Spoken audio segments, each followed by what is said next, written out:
Se lo voy a preguntar, ministro, porque una y otra vez, y hoy en la prensa me parece que es Raimundo Rivapalacio quien lo plantea, dice, sí, pero Raimundo ya dice que la verdad no importa. Ya sé por qué se ríe, ya sé por qué se ríe. Pero la reforma, hay algo en lo que... verdad ya no tiene importancia, dice Raimundo Rivapalacio. Después de eso, pues a ver qué fantasía escribió. No, mire, es más bien una opinión porque más de alguna persona ha planteado, lo ha opinado, ¿no? Y a lo mejor no con mucha falta de razón. Esta reforma tiene el odio de López Obrador a la Suprema Corte de Justicia de la Nación. Él piensa que por una circunstancia, porque usted no pudo extender su mandato por 2 años, es su opinión. Pero, pues hay quien piensa que efectivamente es una intención del presidente por lastimar de alguna forma a la Suprema Corte, a esta Suprema Corte de Justicia que no hizo quizá lo que él quiso.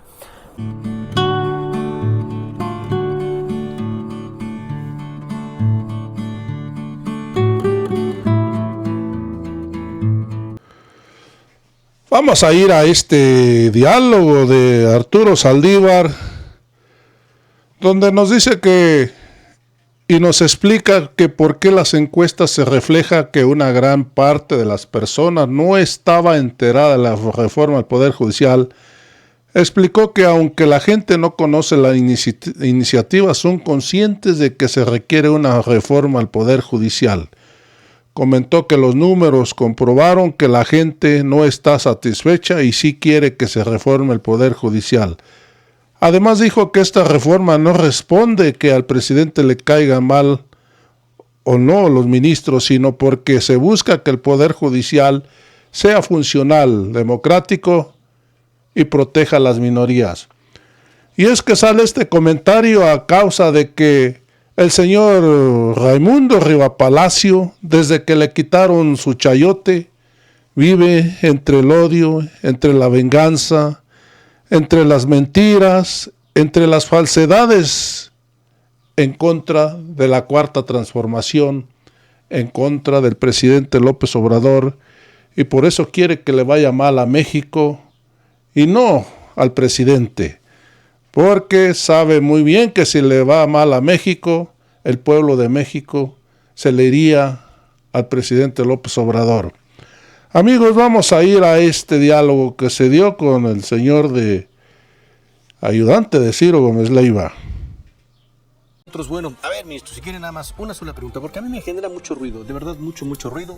Entiende el presidente de qué se trata, lo ha comentado en Palacio, pero la primera pregunta que se hace o que se presenta ayer de las encuestadoras de las Heras, de Motecnia, de ENCOL, de la Comisión de Encuestas, a la pregunta es, ¿estaba usted enterado o no de esto, de la iniciativa de la reforma al Poder Judicial?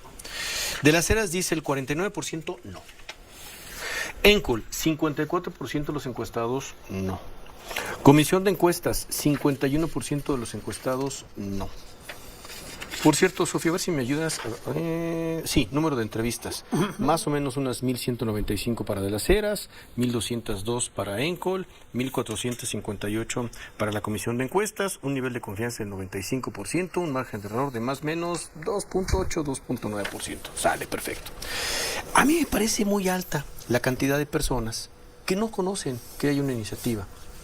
Y a partir entonces del resto, entonces vienen números altísimos, ¿no? Porque son ya números altísimos. Pero de entrada, yo sí como que digo, levantamos la ceja, como digo, pues entonces no es así como que el interés nacional que esté plasmado con base en esta discusión, ministro. A ver, yo creo que hay varias cosas que hay que decir antes. Venga. Lo primero es, casi 36 millones de personas votamos por Claudia Sheinbaum, por ella como candidata y por un proyecto. Y en ese proyecto estaba el Plan C. Entonces, estas encuestas son un sondeo adicional, pero realmente la gran encuesta fue el 2 de junio.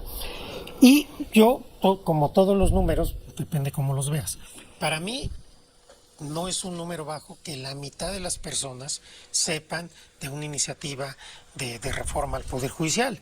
Pero lo que sí es muy importante es cuando le dices, por lo que sabe o he escuchado, considera necesario que se lleve a cabo una reforma, 77%, 83% y 81% dicen que sí. Entonces, puedo yo conocer o no la iniciativa del presidente, pero sé como ciudadano, como ciudadana, que se requiere, que es necesaria una reforma al Poder Judicial. Entonces yo creo que eso es importante. Y también los números de la encuesta por la elección popular de jueces, magistrados, ministros, también es alta. Entonces yo creo que estos números pues vienen a corroborar que la gente no está satisfecha con su sistema de justicia y que sí quiere una reforma al Poder Judicial. Y que está convencida que esa reforma tiene que pasar por la elección popular, que es algo que ha estado debate ya por más de un año en México. Ahora, se lo voy a preguntar, ministro, porque una y otra vez, y hoy en la prensa me parece que es Raimundo Rivapalacio quien lo plantea, dice... Sí, pero Raimundo ya dice que la verdad no importa. Ya sé por qué se ríe, ya sé por qué se ríe. Pero la reforma, hay algo en lo la verdad ya no tiene importancia, dice Raimundo Rivapalacio. Después de eso... Pues a ver qué fantasía escribió. No, mire, es más bien una opinión porque más de alguna persona ha planteado, lo ha opinado, ¿no? Y a lo mejor no con mucha falta de razón.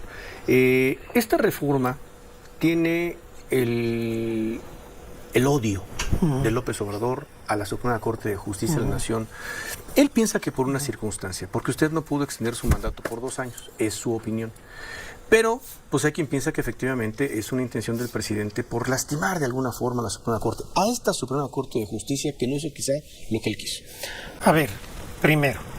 que viene del odio. Los 2 años de extensión de mi mandato, no se olviden, yo fui el que declinó.